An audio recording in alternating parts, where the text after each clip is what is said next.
Good afternoon, commissioners and members of the public. The CTC is holding this webinar today as a first of a series of measuring transportation impacts.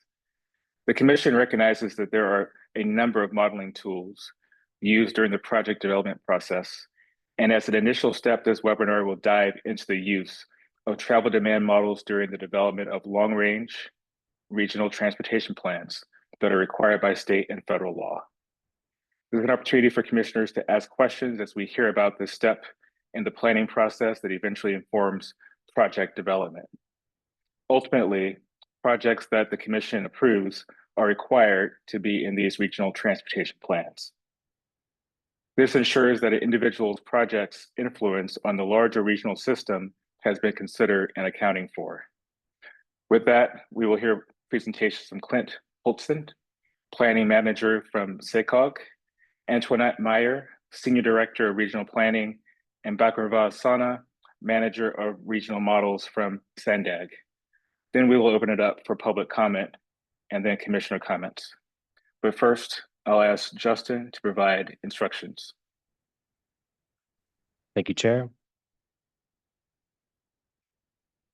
Welcome, everyone, to Measuring Transportation Impacts webinar number 1. The CTC exists to make transportation planning, funding, and policy more understandable and accountable. We are pleased to offer this virtual webinar to allow our stakeholders the opportunity to participate no matter where you are. The webinar agenda is located on our website at www.catc.ca.gov. Any document the CTC creates can be translated into any language you need. Simply email us at ctc@catc.ca.gov,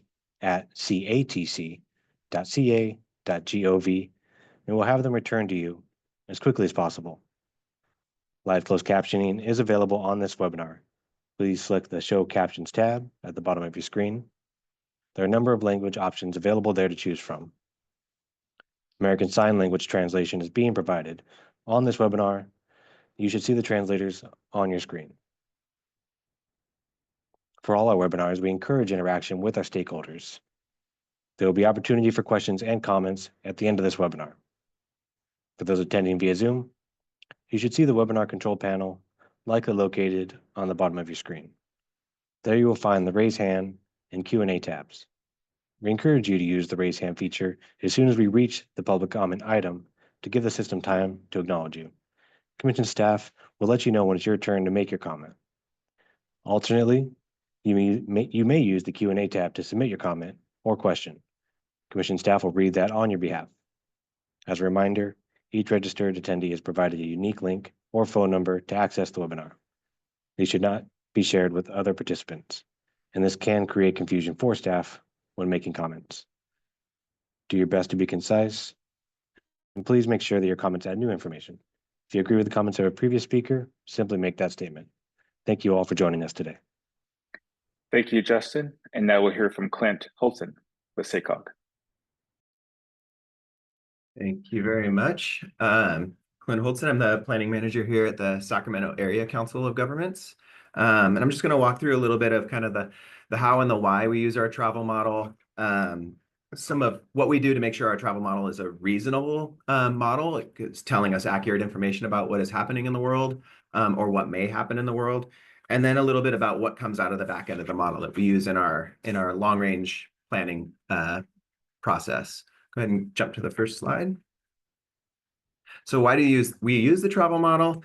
Kind of primary purpose that may be very familiar to folks here for our long-range plan, our regional transportation plan, sustainable community strategy. It is a very key component of that process, primarily for determining conformity with the Clean Air Act and our SB 375 greenhouse gas reduction.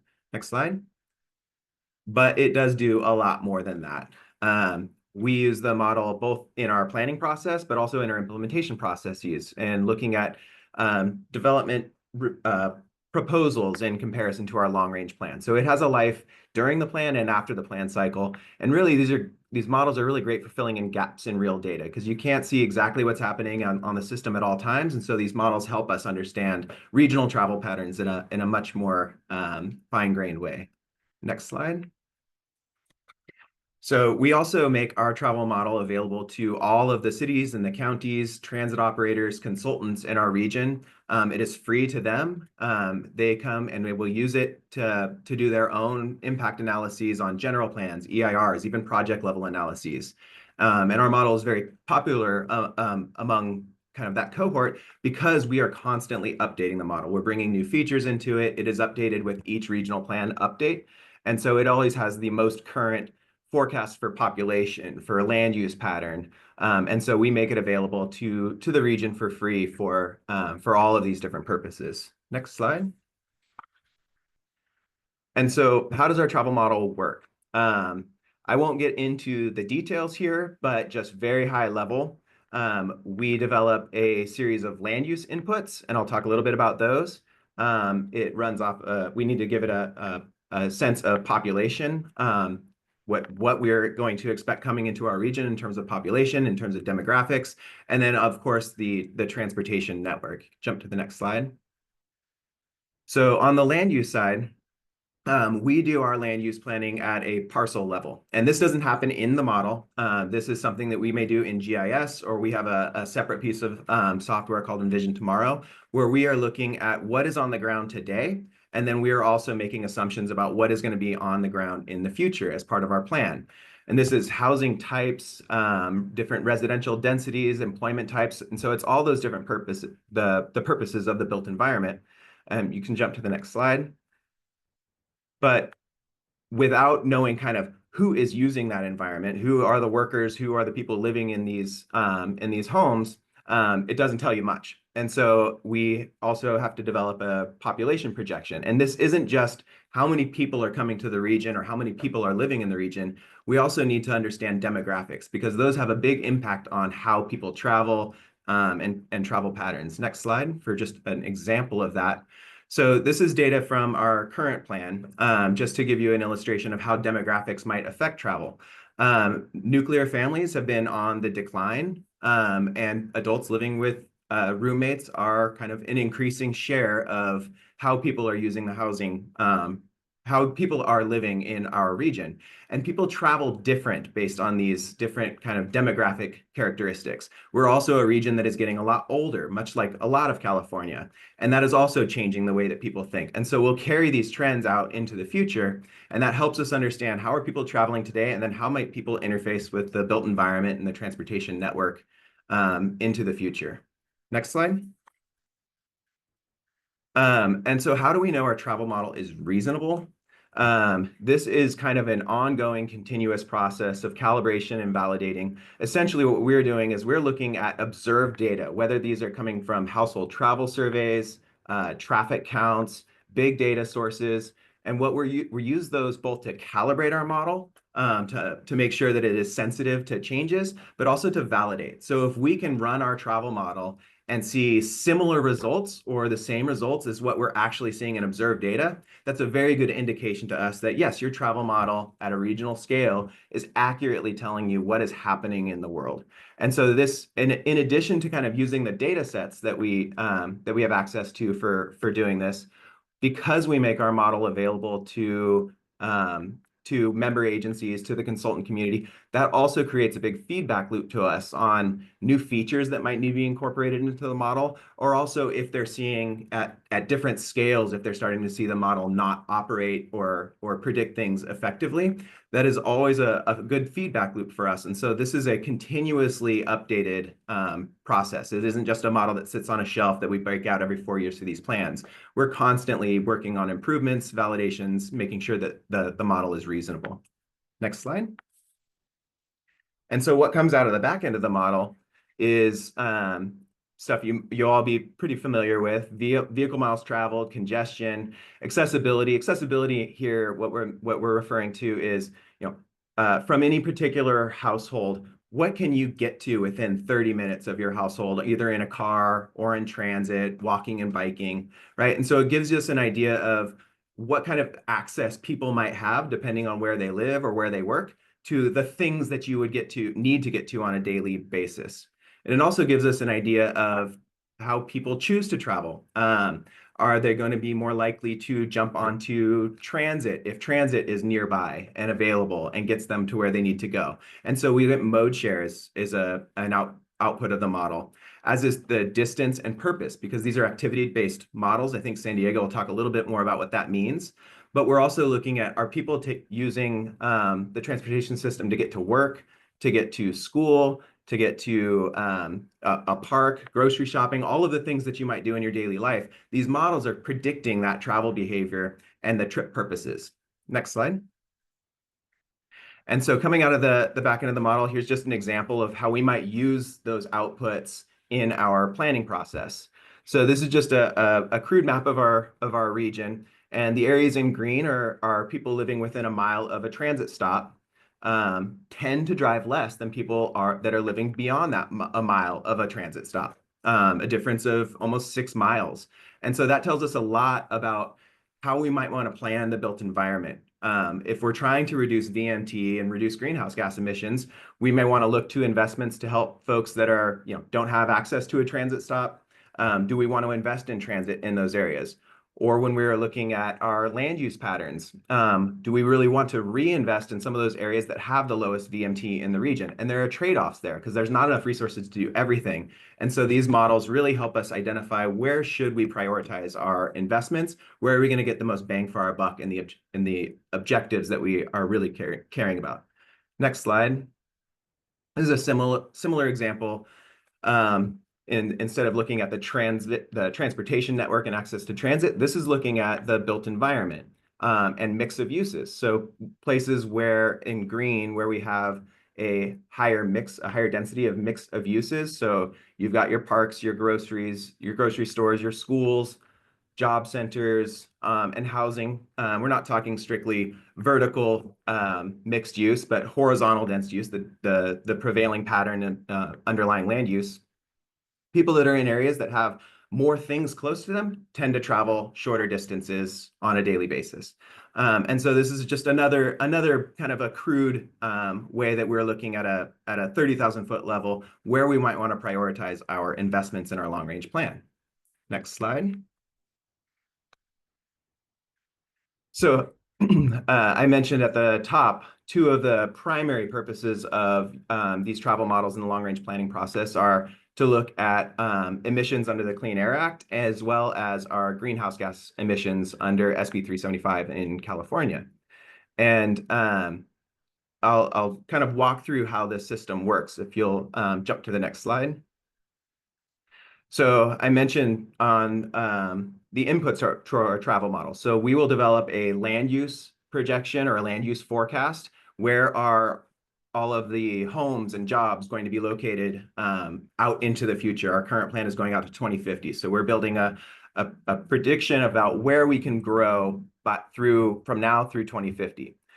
We also have a population projection. We're expecting to grow from about 2.5 million people today by 600,000, a little over 3 million people by 2050. So that is another input into the model. And then, of course, we marry up a transportation network, your bike lanes, your transit system, your streets and roads. We'll marry that up to the land use to make sure that we're serving existing residents as well as new residents. All of that gets loaded into a travel model. We run that travel model, and one of the primary outputs we get is the regional VMT as well as speeds. Next slide. So those outputs, there's no emissions that come directly out of the travel model. Those end up going into a CARB, Air Resources Board emissions model called MFAC. And you can jump to the next slide. And then that model, or that emissions model, has information about what is the fleet makeup that all that VMT can be attributed to. So how many electric vehicles are out on the road, how many trucks, what is the average fuel economy? And it's going to take our VMT numbers, apply that fleet mix and that fuel efficiency, and it's going to give us an output that tells us what are the different emissions that are coming out of the tailpipes of these cars. We need to compare that, of course, to budgets that are assigned to us under the Clean Air Act to make sure that we are not exceeding any of those budgets. On the SB 375 side, very similar. We'll run it through MFAC and we will get a greenhouse gas number. But of course, that metric, it's not a total metric. It's a per capita reduction is what we're on the hook for compared to a 2005 baseline. So our greenhouse gas target is a 19% reduction in per capita greenhouse gas emissions from 2005 to 2035 is the horizon year for that. And so that also relies on MFAC. So you can jump to the next slide.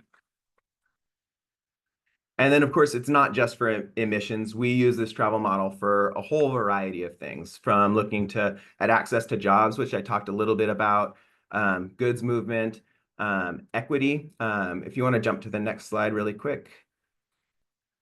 One of the things we'll look at from an equity standpoint is, I talked about access earlier and what kind of time does it take you to get from your house either on transit, walking, biking, or driving to jobs. We can do that to schools, to parks, to hospitals. We can look at different uses and what kind of access does any given household have to those things. We can isolate that to kind of underinvested communities or environmental justice communities, and we can see, are those areas changing different than the regional average? Are we seeing greater improvements in those areas, less improvements in those areas? And so all of these allow us to kind of stress test different policy objectives that our board might have and see how is our plan interacting or making things better for the public. And so there's a whole bunch of indicators. This is, I know a lot of eyewash here, but just kind of the type of information that's going to come out of our travel model. Jump to the next slide, and I think I'm just about done here. I'm flying. So I mentioned that our travel model, we do make it available to consultants, to anyone who does have access to Cube, which is the underlying software that runs the travel model. It is free to them. And we very, very much value transparency in our model. These models are very complicated already. And so we make sure that all of our travel model documentation is on our website. You can go there, you can get a lot of the FAQs about our travel model. You can see how we do our calibration and our validation to make sure it's accurate. You can see all of the assumptions that go into the travel model. And then every year we do a data and modeling user conference where people can come. Usually it's attended by users of the model consultant community, but it's open to the general public. We have electeds that come as well. And we kind of walk through all of the aspects of the model. We teach folks how to use new features in the model. And then this is also a chance to hear back what is working and what isn't working for the community when they're going out and testing different transportation investments and land use patterns. What additional functionality might they need? And so this is a way that we are able to make sure that both our plan is kind of infused into planning throughout the region, as well as a way that we can make sure that what we're putting out there is getting kind of continuously updated and vetted in real world situations. I know I flew through that, but that is my presentation. I think I'm going to turn it over to Antoinette, and they'll go a little bit more into how San Diego's model works. That is right. Thank you, Clint. And next we'll go to Antoinette and Bhargava. Thank you so much. My name is Antoinette Meyer. I am the Director of Planning at Sandag, and Bhargav Sana is joining me today. He is the technical expert, the manager of our regional models. So the focus of our presentation is really going to be on how we use the transportation model to evaluate and develop our regional plans. We're developing our 2025 regional plan right now. We're about to release the draft in May, so we're going to focus on that. As the MPO for the San Diego region, developing a compliant regional plan is really probably our most important responsibility. And the modeling process is really a major part of developing a plan that meets all of the laws and requirements. But we often hear from our board, from the public, from stakeholders that the modeling process is a mystery. They call it a black box. It's really hard to understand how it works, what goes in, what goes out. So Bhargav and I have been doing a lot of education like this, a lot of presentations, trying to demystify the modeling process. And hopefully today you walk away with a better understanding of what it's all about. And So next slide, please. Since you took a breath, can you slow down a little bit for our interpreters? Oh, yes, I'm sorry. I do have a tendency to speak really quickly, so I will slow down a bit. Okay, first, I just want to remind everyone that regional plans are actually 3 required planning documents combined into one. It is the Federal Regional Transportation Plan, and we often think about the regional plan as being a transportation plan, but it's actually more than that. We also have state-required Regional Comprehensive Plan and a Sustainable Communities Strategy. And it's these 3 plans combined that describe how transportation, how housing choices, land use decisions will come together and align to achieve some very specific outcomes. So each of these 3 plans comes with their own set of requirements, and the transportation model is the tool that we use to really demonstrate how we're measuring up against those requirements. Next slide, please. So there are many, many, many laws and requirements that we have, but in general, the laws that govern regional plans fall into these 3 categories. So there's both state and federal laws related to equity and environmental justice, but in a nutshell, our plans have to demonstrate how we're going to reduce pollution and provide more transportation options, better access for disadvantaged communities. And we have to develop a social equity analysis, and we do this through modeling to demonstrate that our plan is accomplishing this. Per the Federal Clean Air Act, we have to demonstrate how the regional plan conforms with federal air quality standards. And in the San Diego region, we are what is considered a non-attainment area. That means that we have air quality that is worse than national standards. And because of this, we have to go through a formal modeling process to demonstrate that our plan won't worsen or create any new air quality violations. And then Clint mentioned SB 375 and our requirements to reduce greenhouse gas emissions. That is the requirement that is really probably the most challenging for MPOs in the state. CARB sets targets, our targets 19% like SACOGs. This is a per capita reduction in GHG by 2035, so just 10 years from now from 2005 levels. And what makes this one so challenging is that it's really based on reducing VMT. We're not really taking credit for the electrification of vehicles. So in other words, we have to develop a plan that will lead to people driving much less in 2035 than they do today. And it's hard to do, and the modeling process to demonstrate this is also very extensive and complicated. Next slide, please. So I mentioned that we are in the process of developing our 2025 regional plan. We're going to be releasing the draft this spring, and this slide shows our draft transportation network. There's a lot going on this map. I don't expect you to make sense of any of it. What I really want to demonstrate here is that the regional plan is a complete system of projects that are all dependent on each other, that all work together to meet those targets, achieve our goals. And for our region, that means a fully built out managed lanes network that provides priority for the 35 new rapid routes that we are going to be deploying. It's upgrades to our existing bus and rail service to improve frequency, neighborhood shuttles or microtransit service. In the regional plan level, we're not modeling or evaluating individual project performance. We're looking at system performance, how all of these projects work together. Next slide. And that transportation network is supported by a sustainable land use pattern. So this map shows with all those little dots there that 80% of our population and employment growth is going to occur in our mobility hubs. So Clint talked about how people who live closer to the transit tend to drive less. In our region, our land use pattern has the majority of the population growth in those areas where we're making those transportation that already have good transportation options, or where we're making those transportation investments. And the next slide. The third thing we really look at in the regional plan, so it's the projects, it's the land use, and then it's the policies and programs. And this is really more important in some ways than the projects themselves. These are things that can't be mapped, but that really support the infrastructure projects and are absolutely essential for meeting the requirements. And you'll see evidence of this later in the presentation. So I just want to demonstrate here that it's the combination of projects, land use, policies, and programs that go into the model and allow us to determine if those investments are achieving the requirements that we have to meet, the goals that we set for the plan. And I'm going to turn it over to Bhargava now to talk more about that modeling process. Thank you, Antoinette. Good afternoon. Next slide, please. I'll start with a slide, something similar to what Clint had showed a moment back. We combined the draft plan network with the Sustainable Community Strategy, or SCS, land use, and add to that the programs and policies. And all of this serves as input to our regional transportation model called the ABM. ABM stands for Activity-Based Model and is an essential tool to quantify emissions and demonstrate that we are meeting state and federal requirements.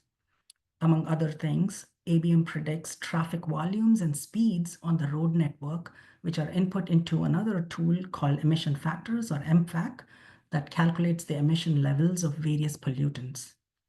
For SB 375, the per capita GHG reduction is based on passenger travel only, but for federal air quality conformity, all vehicles, including heavy-duty trucks, are considered. As SACOG mentioned, SANDAG's activity-based model also takes significant effort to keep it updated. It's quite sophisticated. To ensure validity of model assumptions and results, we regularly conduct external peer reviews. In addition, we are putting out all of the code and documentation in the public domain. We also regularly hold modeling forums for the users to get feedback. In addition, we receive input from CARB during our technical methodology coordination process. Next slide, please.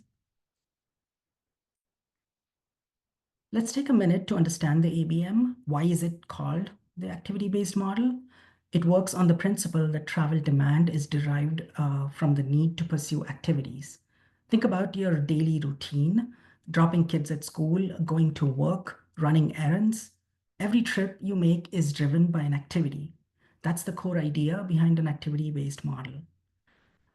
The slide shows an example of activities made by a person in a typical day. There's different variations of all of this, and ABM predicts the daily activities of all the people in a given region.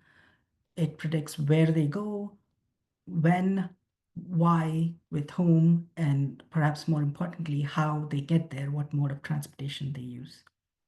Next slide, please. So how does ABM work? It uses a combination of equations to replicate observed human travel behavior based on demographic attributes, land use attributes, travel times and costs that are derived from the transportation networks.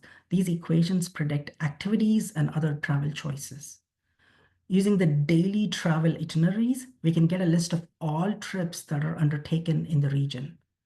Transit trips are assigned to the various routes and services, whereas drive trips are assigned to the road network, resulting in traffic volume and speed outputs that are input into MFAC for emissions.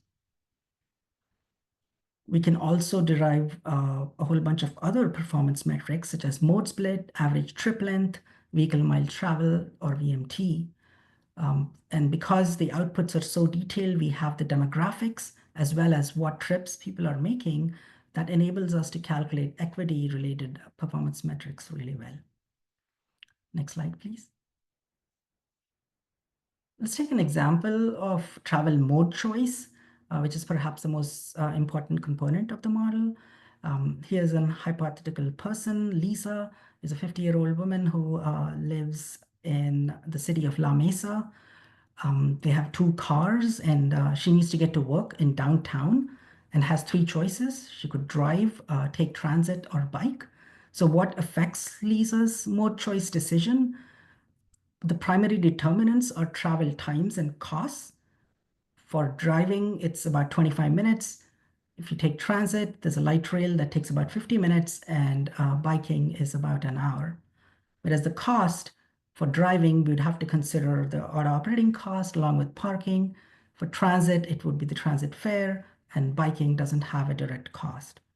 In addition, there's other factors that play into this decision: auto ownership, the land use density of where she lives, and also downtown, age, gender, etc. The model evaluates a measure of attractiveness for each of these options and comes up with a likelihood of Lisa choosing the mode for transportation. With the current parameters, the model says the likelihood of Lisa choosing driving is quite high, over 97%. Transit is a little bit less, under 3%, and biking is 1/10 of 1%. Next slide, please. There are dozens of these activity and travel choices that the ABM simulates. In addition, there are separate components and equations for different market segments. So not only residents, because everyone's travel behavior is not the same, We have components that target travelers to and from the airport, overnight visitors who visit the region, commercial vehicle demand is also accounted for. Finally, we also have cross-border travelers. San Diego has a unique geographic location near the Mexico border, and every day more than 100,000 Mexican residents cross into San Diego County to pursue work, school, and other activities. Next slide, please. As Clint was also mentioning, survey data are key to verifying and updating the parameters for all of these equations in ABM. We collected survey data and updated the model to reflect post-pandemic travel behavior. So we targeted most of our surveys to be collected in 2022 and used that to update ABM for the latest regional plan 2025. Different survey efforts are used to target the different market segments of travel. Travel behavior is expected to change over time due to changes in attitudes. There's new ways of getting around, rideshare apps, e-bikes, EVs, and now autonomous vehicles. The global pandemic recently changed travel behavior by increasing the level of remote work, for example. So transportation is constantly evolving, and our models must evolve too. That's why ongoing data collection is critical. With that, I'll turn it back to Antoinette to go over the last couple slides. So just wanted to demonstrate, if we could go to the next slide, please. So we talked about the need to achieve a 19% greenhouse gas reduction target, which is primarily based on VMT, and just wanted to show you, based on the modeling, how we are achieving that target, and again, how important those policies and programs are. So you'll see there in the blue that transit improvements, and that's not just new projects, but that is improving existing transit by increasing the frequency of transit in our region, existing transit services, as well as introducing new services. So that's a large chunk. But even larger is really the pricing, both the fees associated with driving, so making driving less attractive. You saw in the previous slide, you make something more attractive by bringing down the cost. So there's subsidies in there as well. We're proposing to reduce the cost of transit, at least for certain segments of the population in our region. Our TDM strategies are also really about financial incentives. So financial incentives to do things like van pool, our carpool in our region, and our managed lane policy, how we price managed lanes to encourage ride sharing or using transit. So really just wanted to demonstrate for you that the projects only go so far in achieving some of these goals and requirements that we have around reducing VMT. It's really these policies that make certain modes more attractive than other modes by bringing down the cost or increasing convenience of those modes. So next and final slide. So in addition to using the model to evaluate whether or not we're meeting our targets, our requirements, we also have our own goals that our board has set for our plan, and the model produces performance measures to really demonstrate how well we are achieving those goals. So for our 2025 plan, our board selected sort of 4 goal areas: convenience, and that's the convenient and reliable movement of both people and goods; equitable access to essential needs and opportunities; healthy communities and environment for everyone; and safe transportation network for all users. And we have, well over 50 different performance measures associated with each of these goal areas, but I highlighted a couple that I thought were kind of key. And for convenience, what we're seeing is decreased travel times for all modes in all of our major corridors, and this includes passenger vehicles and commercial vehicles. For equity, like Clint was showing, we see increased access to not just basic needs and opportunities, but more people can reach, parks and recreational facilities, medical facilities by transit and in our region, which is a key indicator for us that we're achieving our equity goals. In terms of health, And 20% of the population will spend 20 minutes or more doing a transportation-related physical activity like walking or biking. And this may be because we're making major investments in active transportation. By 2050, 87% of the population will be located within a very short distance, a quarter mile of a designated active transportation facility. So this is just a sampling of performance measures, but it really shows the power of the transportation model, the outputs of the transportation model, and communicating the benefits of the plan when it's fully implemented. So that concludes our presentation. You can go to the next slide, which is really just a closing slide. We're sure you have a lot of questions, and I think we'll be moving into the Q&A session now. All right, thank you for the presentations. We will now move on to commissioner comments or questions. So I will follow the hand raise model. So please raise your hand if you'd like to make a comment to the commissioners. I see Adonia Lugo followed by Commissioner Tiffany. Thank you, Chair Grisby. Really appreciate the presentations. Thanks for giving us some insight into how things work at SACOG and SANDAG. And I have a number of questions related to trying to wrap my head around where community kind of like community defined ideas of quality of life fit into how we are planning for change here. So in California, we have some pretty big goals around how millions of people are going to change their travel behavior.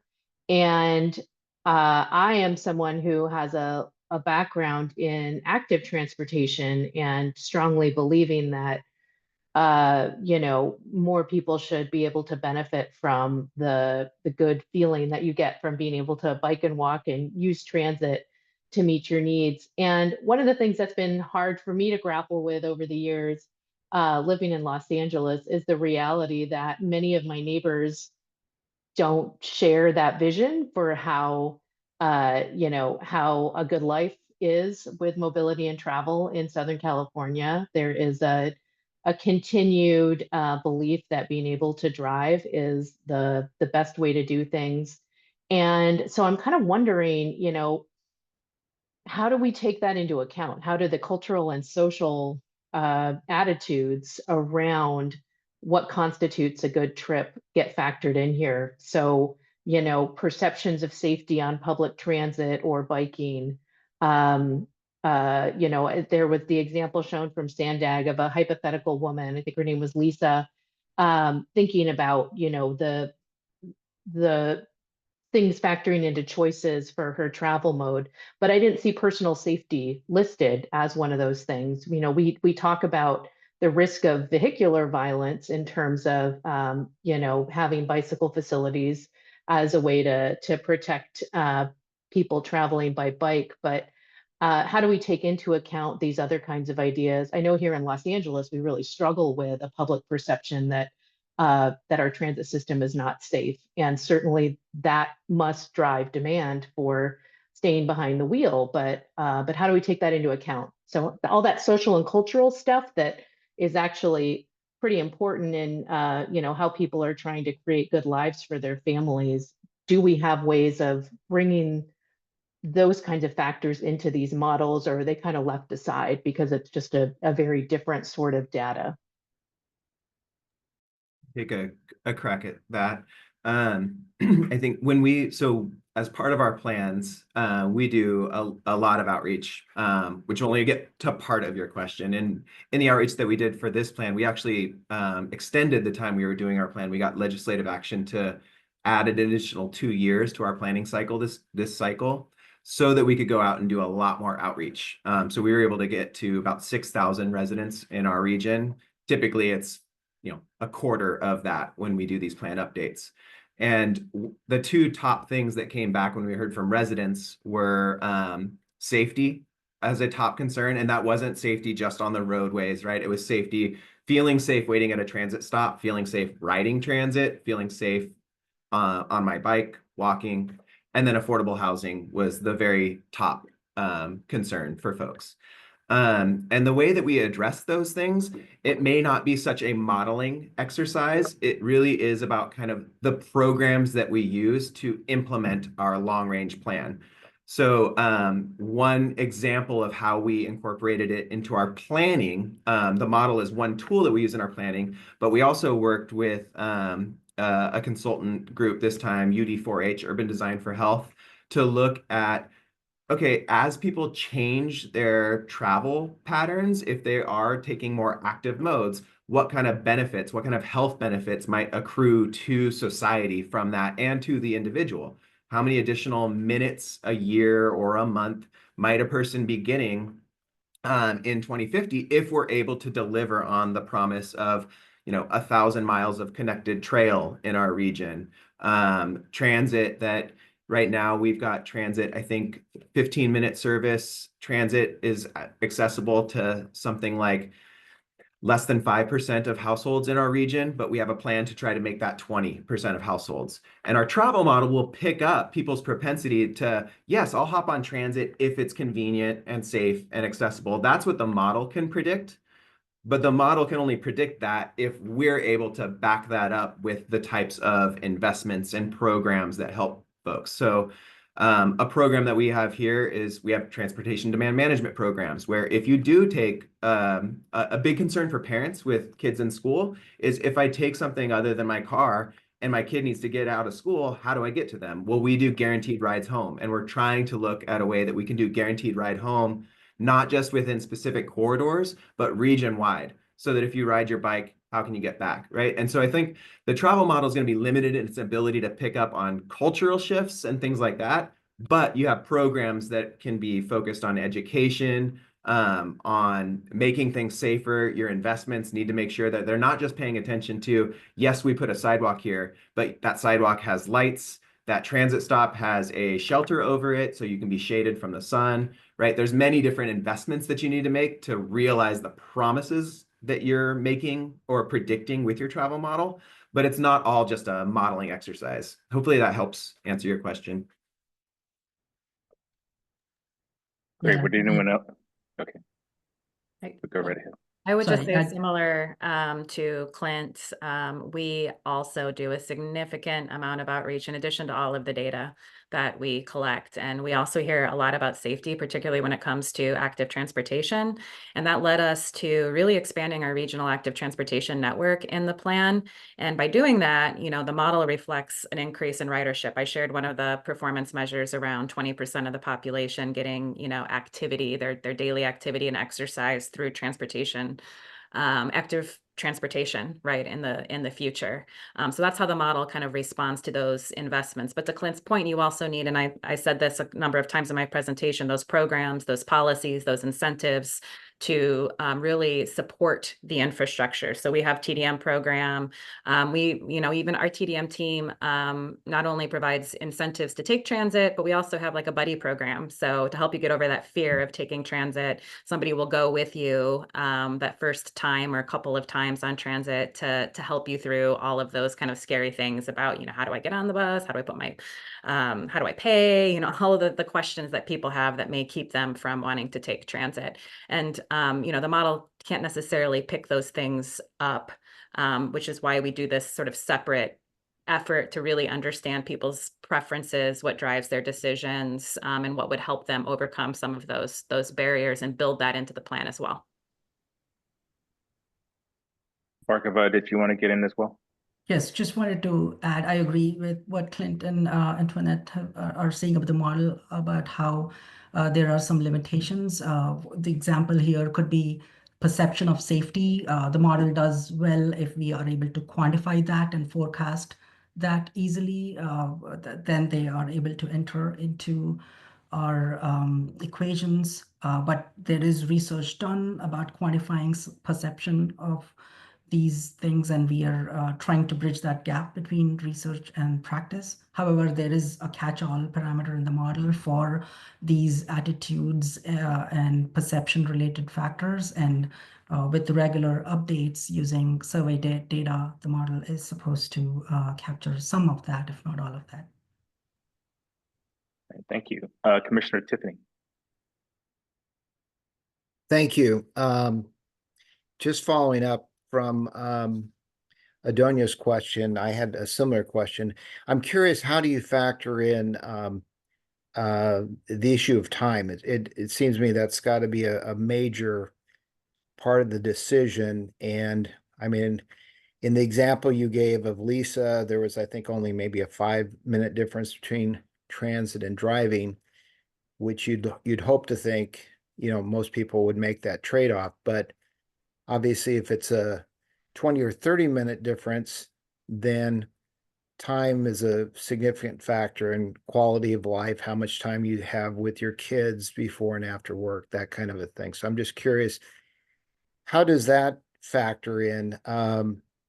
I come from a rural area, and I've got some other questions I'm going to ask in regards to that, but obviously time is a huge issue when you're talking about greater distances. You are 100% correct. And, through the outreach that we do, convenience and time is number one, even beyond safety, right? And so we've really increased the frequency of transit in our plan, not just existing services, but new services coming every 10 minutes in most places in the region. And that had, as you saw in the graph that I showed, a huge impact. We're getting a lot more people into transit, and that's the primary reason, is that we've made it faster, convenient, and more competitive with driving. Right. Well, thank you. I'm also just an entirely different question. Now, obviously, there's transportation agencies throughout the state. Do you guys compare notes, compare models, work together to try to, get to the best model? And I'm also curious whether you find that when you do that, assuming you do you see similarities from region to region, or do you see differences? People behave differently, or is it pretty much people behave the same in all areas, given that you're dealing with the same factors that you're looking at? I was going to try, but I was going to see if Bhargava wants to jump onto that one. Sounds like a good question for you if you want to hop in first.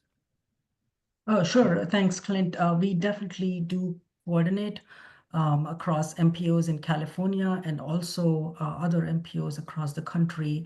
As I mentioned before, we are conducting external peer reviews to get in experts from outside the region to help us improve the model. We are also collaborating with a consortium of MPOs to improve and develop our transportation model. So we have pooled funds to invest in our models.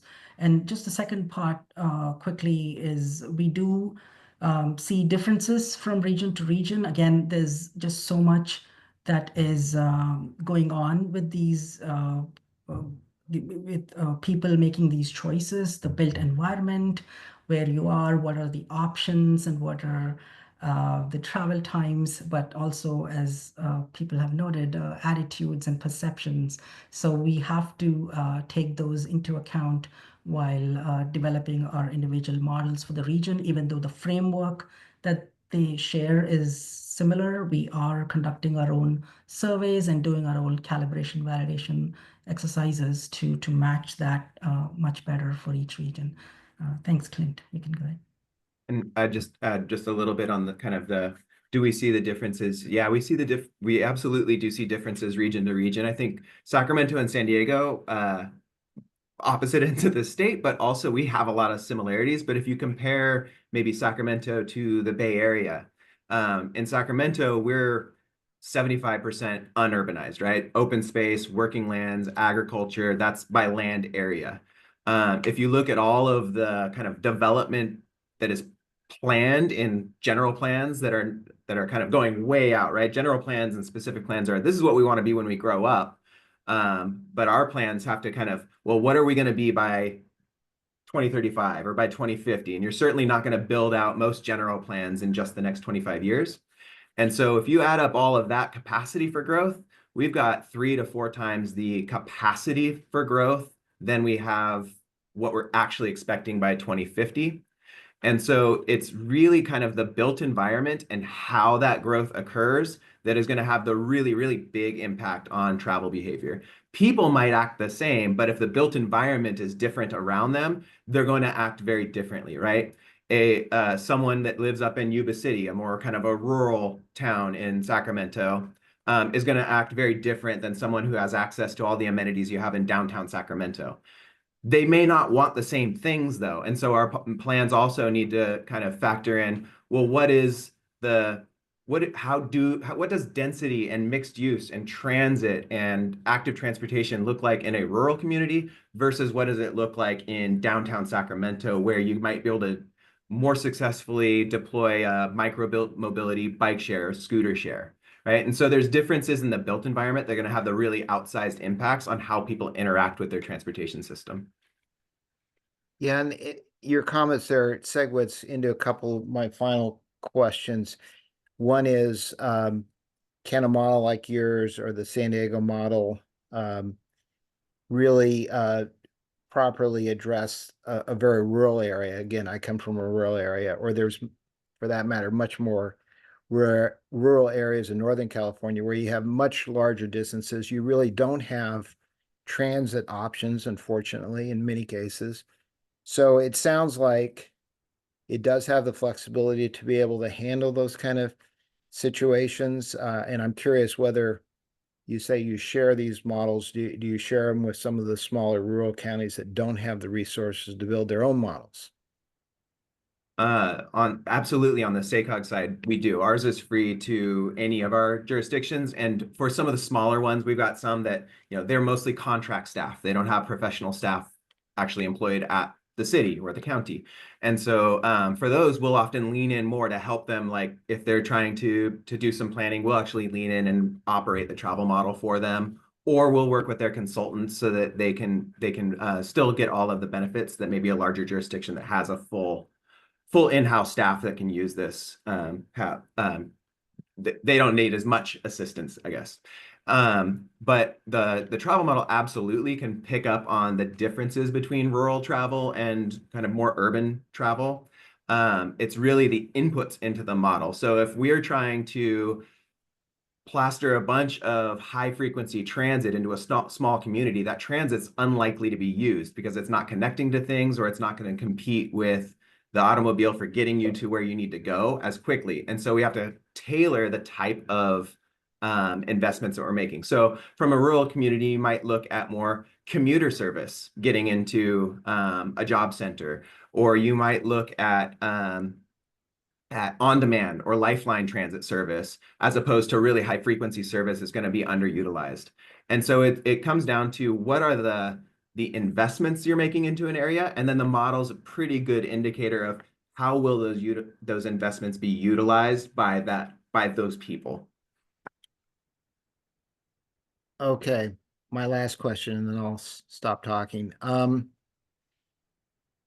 So in a perfect world, your models tell you that you want to build housing in certain areas, you want to put in roads into certain areas, but certainly politics get involved, and there's land use decisions that are made that are out of your hands, I suspect. I know in our area, for example, there's a very, very strong no growth sentiment. So, our local agency could make decisions, but they're very limited in maybe what they can do because the local jurisdictions are making other decisions for them.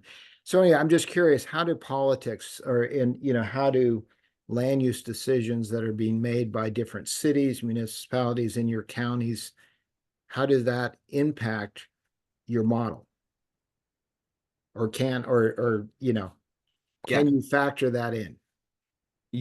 Yeah, absolutely. So the model is not going to predict for us where land use needs to be, or what type of land use, or where the transportation system is going to be, right? It's going to tell us based on our inputs.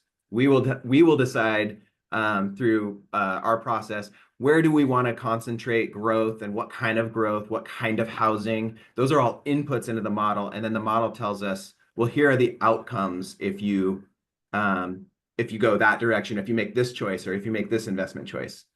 When it comes to the kind of how the politics work and obviously, as an MPO, we don't have land use authority.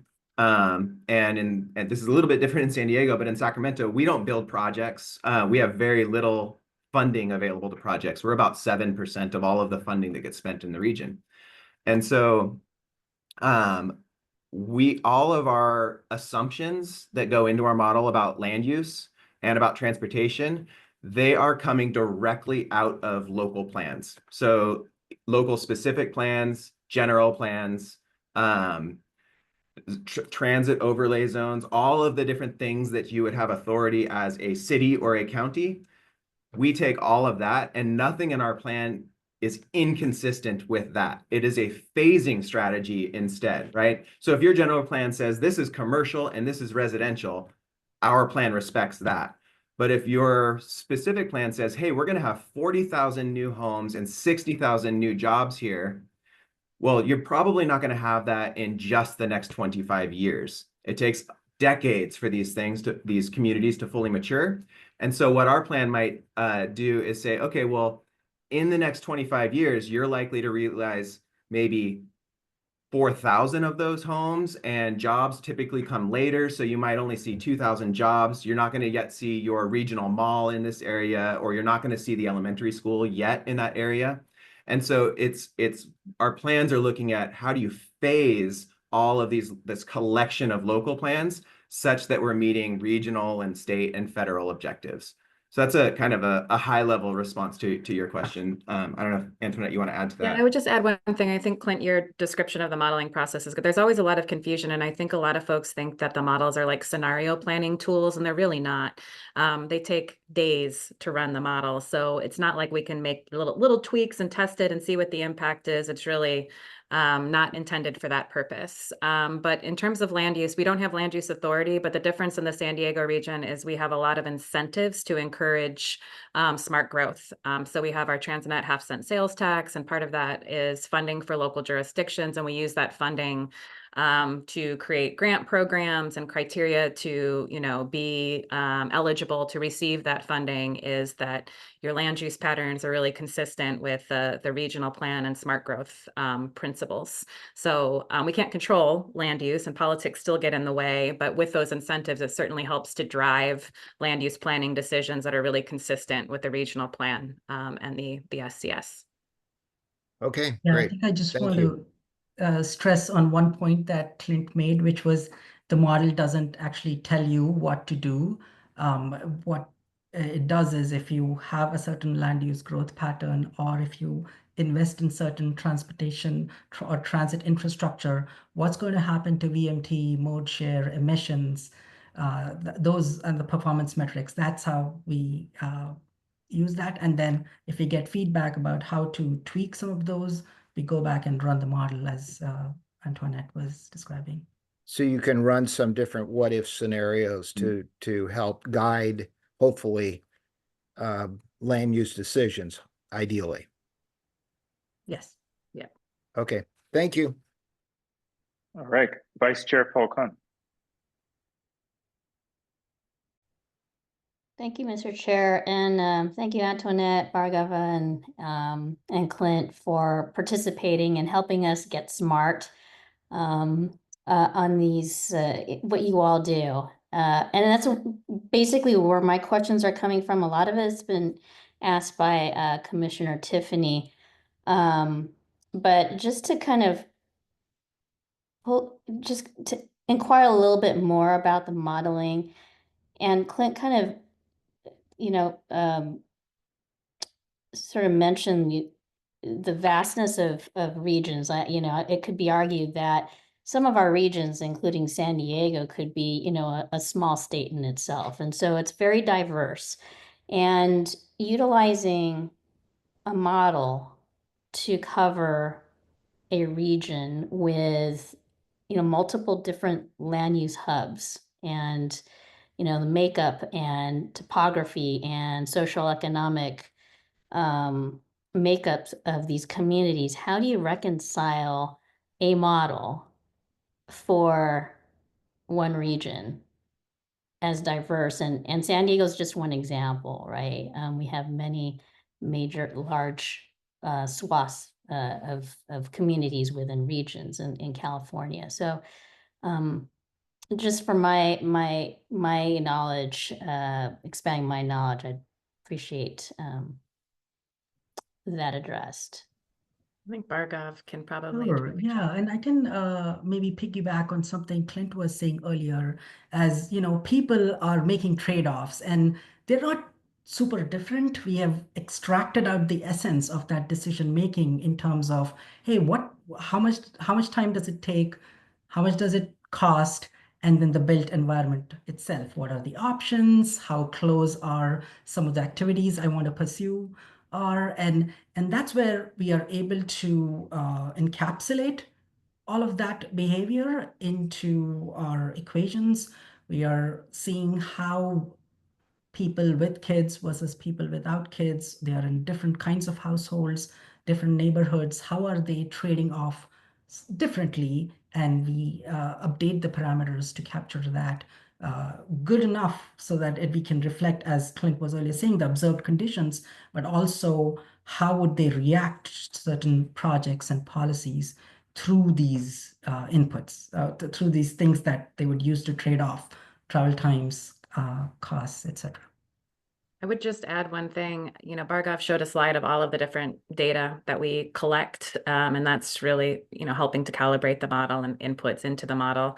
And we're collecting data from all different demographics, rural, urban, young, old, so that we can really understand how different people respond to different things and do what you're talking about, make sure that it's representative of the region. So the data collection effort's extensive. Cross-border travelers for us, you know, is really important when you have, as Bhargav said, 100,000 travelers coming into the region every day for all different types of purposes. So we don't only just collect data in the San Diego region, we go into Mexico and collect data from folks who are crossing the border every day. Commercial vehicle travel, that's changed so much, right? Particularly in the last decade. So investing in that data collection and doing a very comprehensive data collection effort is really important to having models that are kind of responsive to the different demographics and sort of the different environments in any given region. And thank you for that. Absolutely appreciate that. And it should be noted that it's not just cross-border traffic that's going through the border. It's many of our citizens that are traveling to back and forth Mexico to our side because they can afford to live on the southern side of the border. So the other question, and again, this is just from my own understanding and knowing how long it takes for projects, right, to come from, you know, concept to development to, you know, design environmental to construction and fruition, and with models continuously being you know, reviewed, peer reviewed, public reviewed, externally reviewed, internally reviewed. How do these projects stand the test of time, right? With these changes in modeling.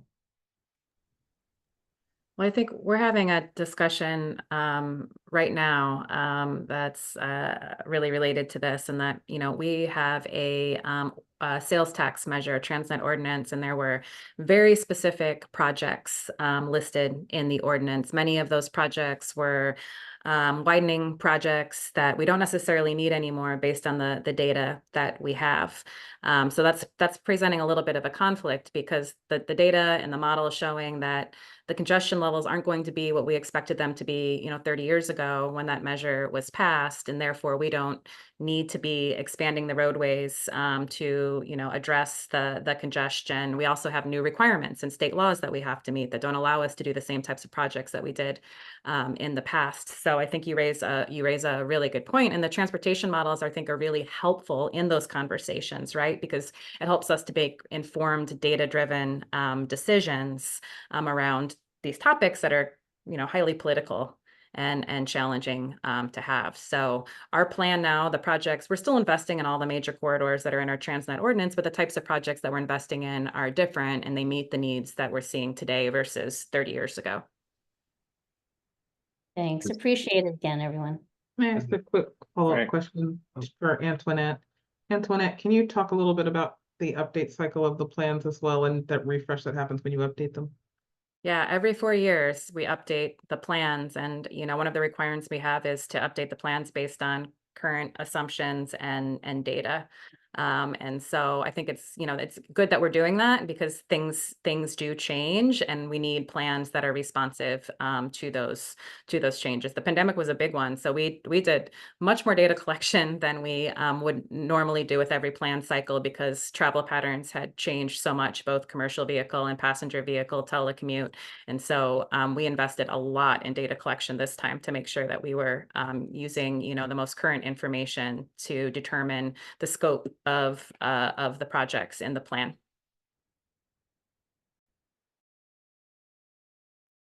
All right, thank you.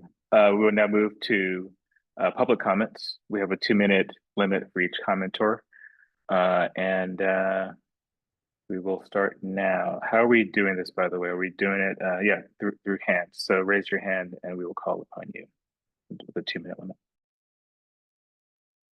Yes, thank you. As the chair indicated, you may use the virtual raise hand feature, or you may submit your question through the Q&A tab. I will first move to the attendees with their hand raised at this time. I'd like to call on Michelle Rousey.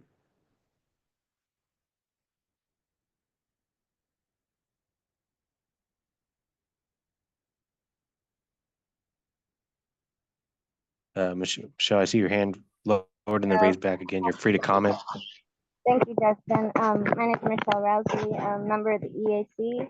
I'm wondering, what, if anything, are you using to educate the public about the resources that are available to them?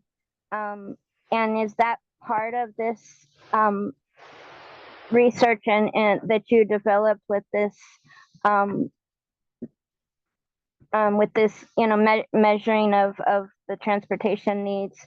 And my second question is, what, if anything, with our aging population, that you are addressing our aging population and the need not only in our rural areas, but also in our major transit hubs, because our ADA transit for our seniors and people with disabilities is not capable of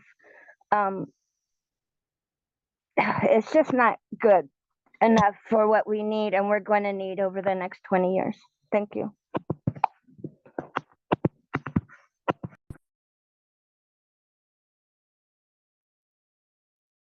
I can take a crack at that. I heard in the aging question, and then did somebody catch the first part of the question as well? That it was education, how we use these tools for education of the public. Cool. So on the education front, the model itself isn't necessarily an education tool. It's really how we digest and synthesize kind of the outputs of the model and turn that into materials that we can bring to the public. Just so, for instance, as part of the update that we're doing now, we took on a like a scenario planning process called Pathways, and we looked at, okay, if we grow kind of in this outward trajectory, where we consume more of kind of the areas that are not housing or jobs today, but are in agriculture or open space today, but they do have plans for future development on them. If we grow into those areas first, what is going to happen kind of to travel and travel behavior throughout the region versus if we're able to focus on kind of building out our existing footprint. And that's just not infill in downtowns, right? It's also building some of the communities that started building in the early 2000s, but they're still only 50% built out today because it takes a long time for these. And so we can use the outputs of our travel model in scenario things like Pathways and kind of give people and residents a chance to understand, well, here's how 2050 or 2035 might look if we chose this set of policies and the way that we develop versus if we chose this set. And that's still really hard to do because when you're talking so far out in the future, it's sometimes hard for people to wrap their heads around in the near term. So we also have to pair that with other outreach efforts and engagement. And so one of the things we did for this plan update was we did mini grants to community-based organizations so that they could help reach out to their networks and help them in their language and their kind of their go about outreach in a way that would resonate with their communities. Because coming from a regional agency, we don't necessarily know what's going on in every single neighborhood or every single community around the region. And so it's really important to reach out to community leaders in those spaces. And so you pair that with some of the information that comes out of your travel model. And then as far as kind of how are we thinking about an aging population, our population forecast does show that we are an aging region. We're going to see a big increase in people over the age of 65, and making sure that we're serving them with transit is one thing, but that can be hugely expensive to try to make sure that you're reaching everyone with transit. And so you can do that with some on-demand services, and over time that might become more affordable. It's really hard to scale that. Another way that we are looking at it is, can we, because this is a land use plan as well as a transportation plan, can we put the services that people need at all life stages closer to where they live?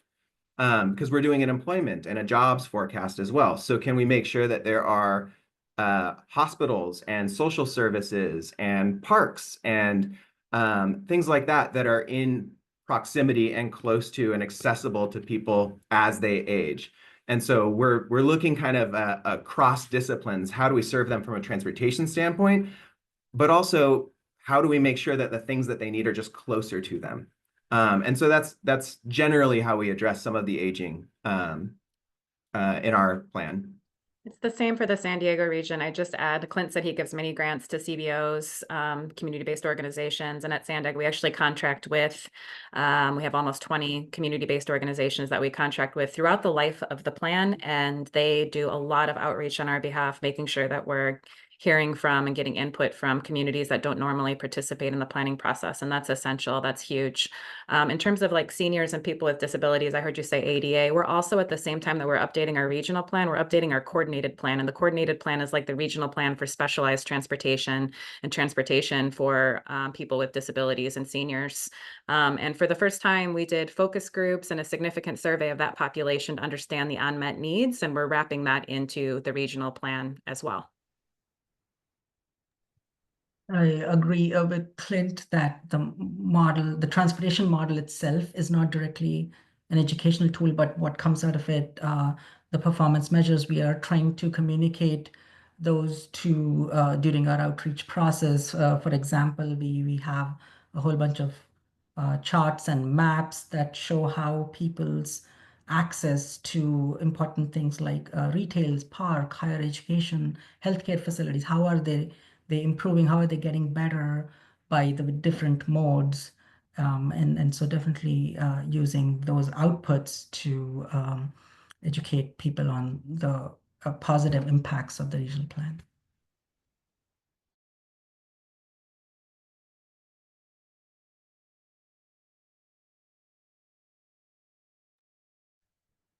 Thank you. We'll move on to our next attendee with their hand raised at this time. I'd like to call on Howard Wong. Thank you. Howard Wong. I'm a member of the EAC. I think just as a general comment that the best way to model or to study impacts is also to keep in mind that there are case studies that one can look at, and that all our how we spend our money, how we plan, should look at the best case studies in the world where the investment actually increases transit mode share, so that if one invests billions of dollars and mode share remains stagnant or even drops, then that's a bad investment and a bad planning model. So it's always wise, I think, to look at the best cases in the world. Zurich, Switzerland, Curitiba, Brazil, Bogota, Columbia, any number, or Mexico City, 70% commuter mode share transit. So I think it's important not to get overly focused on the technical issues and modeling, but just look at the simple things that people have already done. Thank you.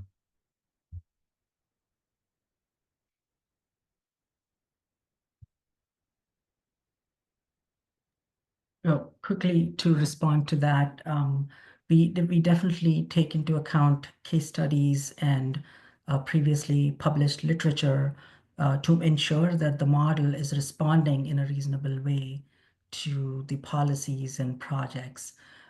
We definitely want to make sure that wherever the research and the study has been done, it would be to the extent possible, those findings are translated, but then also account for local differences in our region. So that is a pretty significant part of our model validation and sensitivity testing effort. Every time we try to improve the model and add new features or capabilities, the first thing we start with is looking at, hey, where has this been done before, and how has it worked, and making sure that the model is able to build on top of that. And I'd say that that's also an exercise that the planners go through. So beyond modeling and the technical analysis, I mean, we're always looking to case studies and best practices and sharing that and using that to inform the planning process.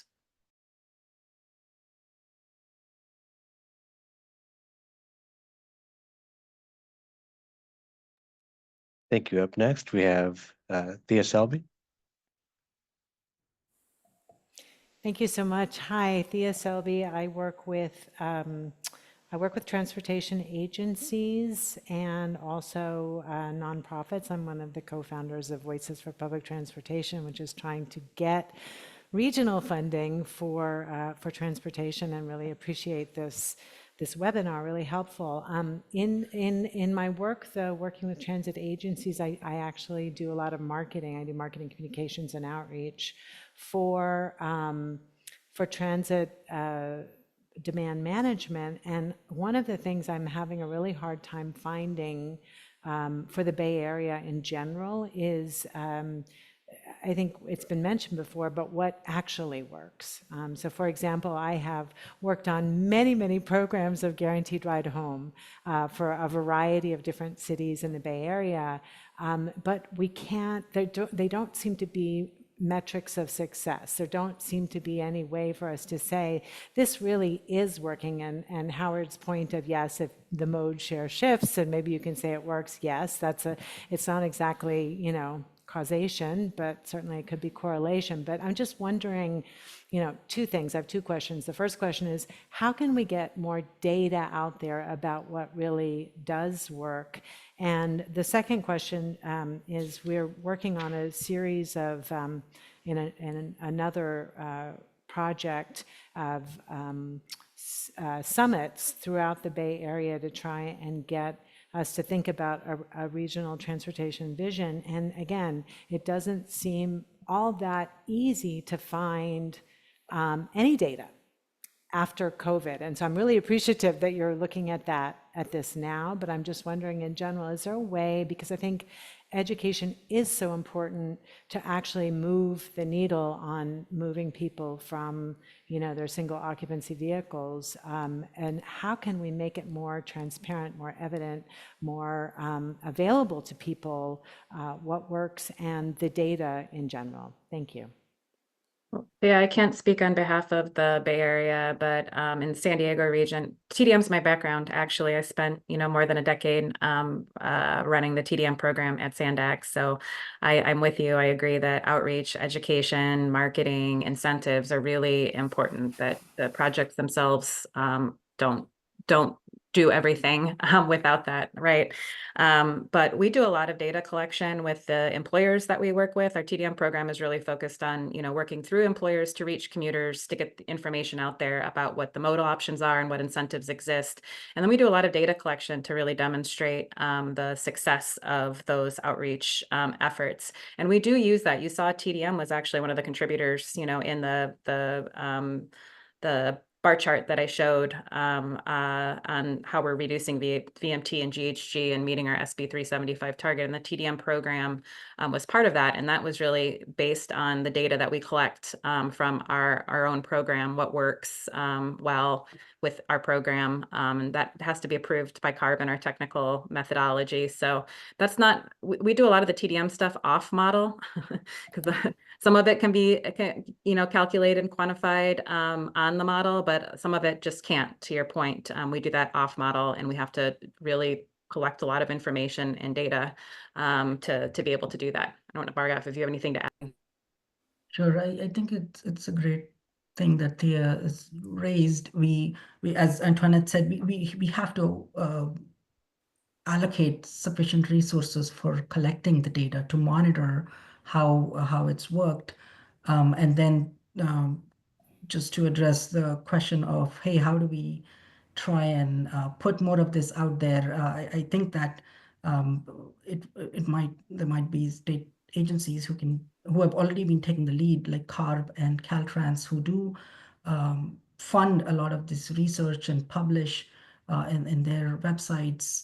There's a lot of reports and findings that we always look to, and maybe that can be a central place where programs and the impacts of those that are relevant here in California can be hosted and disseminated.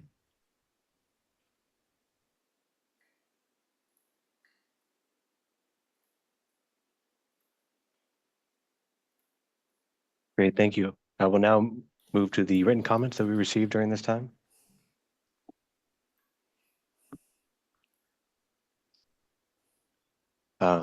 First one comes from Santosh Bhattarai. Clint, what is the base year of your model and VMT validation number under/overestimated? Is the population forecast decrease adversely affecting your future year VMT? Is the future AOC decrease because of efficient vehicles the concern for you? Okay, so the base year for our current plan is 2020, but it is a pre-pandemic 2020. So a lot of the data came from like a February 2020 survey. Some of our validation was using I think 2019 HPMS data. As far as like how accurate we are to it, I think we're 0.98%, 98% there. So very, very close to it. We're a little bit under the HPMS data, but the reason for that is we have to exclude the Tahoe Basin. So some of the VMT in our region is part of a different MPO or a different COG. And so we'll exclude some of that, but we're very, very close to that. But we also don't just rely on 2020 for every data set, right? So for telework, we have a telework survey from 2022. We've been using kind of big data from even the last just couple of months to help with making sure that our calibration and validation of our telework assumptions are accurate. So I think, and then as far as future auto operating cost decrease because of efficient vehicles a concern for you. It is a challenge because a big signal to whether someone might choose to drive or not is, of course, the cost to drive their vehicle. As vehicles are less expensive to drive, or if the fuel cost goes down, fuel cost is a big indicator of whether someone's going to want to jump in their car to drive or not. And so if you're in an EV, it may cost you something to charge it, but there's a difference between seeing that cost at the pump and paying it at the pump and then having it kind of come to you on your electric bill later in the month. So it is a big challenge to kind of understand how people are going to interact with the transportation system in the future, given the prevalence of EVs. I think what it does is it makes VMT reduction. Important for different reasons, right? If there's no tailpipe emissions, that is a different kind of equation, but at the same time, one of the leading causes of like heart and lung and asthma issues are road dust from braking, right? And from the tires running over the roadway. And that doesn't go away with an EV. In fact, they're a lot heavier than an average car. And so wear and tear on the roadways, braking dust, things like that are still emissions, maybe not tailpipe emissions, but are things that we absolutely care about. So it is absolutely something that we pay attention to when we're doing our modeling.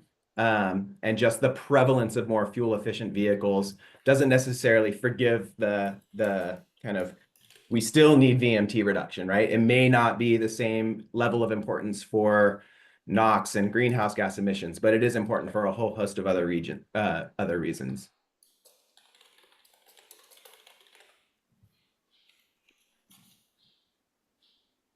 I think I got to all of that question. Great, thank you. This next written comment or question comes from Jeannie Ward Waller. Thanks for this webinar and to the SACOG and SANDAG teams for presenting. My question is how the models for both agencies account for induced demand, and how does that compare to what Caltrans requires in their SB 743 guidance? Bhargav, I think you could talk about how we account for induced demand. Sure. This is a very important topic. We are continuously working with CARB to ensure that induced demand is accounted for in a reasonable way. And there has been a lot of published literature on how addition of roadway capacity affects the vehicle miles traveled. And that's what we have incorporated in our calculations. And what we are doing is first running some tests in the models as to how it responds to addition or reduction of roadway capacity. And we look at how elastic the VMT or driving is with respect to those changes.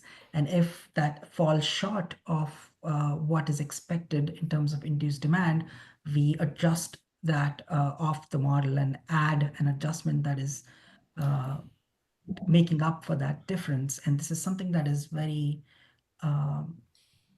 is reviewed quite thoroughly by CARB to make sure that all of the capacity additions we are planning in the regional plan have the induced demand component incorporated.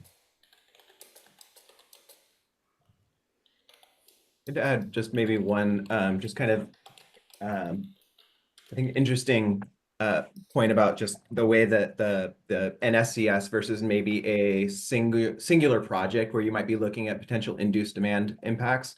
So our model itself won't forecast long-term induced demand, right? If you put capacity down, it might show trips redirecting and that facility is inducing some additional travel on it.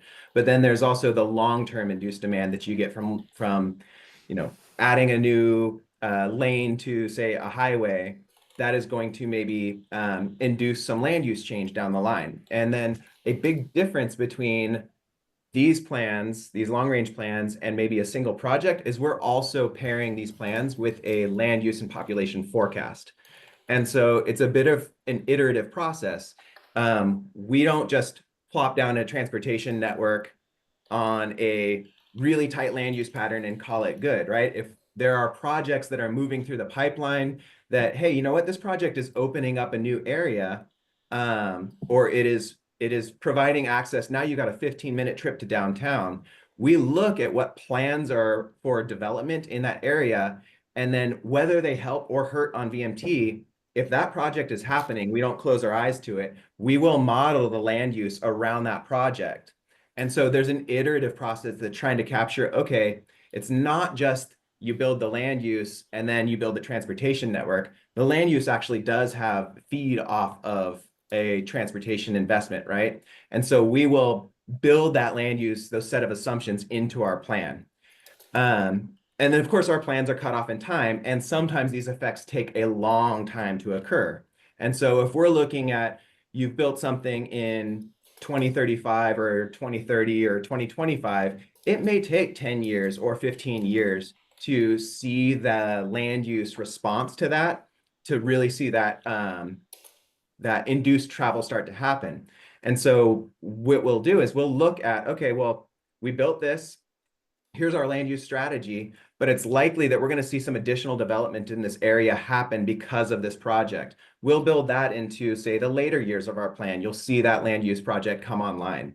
Of course, it's truncated at 2050 in our plan, and so you would expect that development to continue to grow after 2050. But there's a bit of a difference between that and, say, a specific land use project that might use like the Caltrans calculator, because they're not actually pairing it with a their analysis isn't paired with a land use strategy like the SCS is. So there's a little bit of a distinction there, but it is absolutely a really important topic that we have to pay attention to. And CARB definitely keeps us honest on the induced demand front.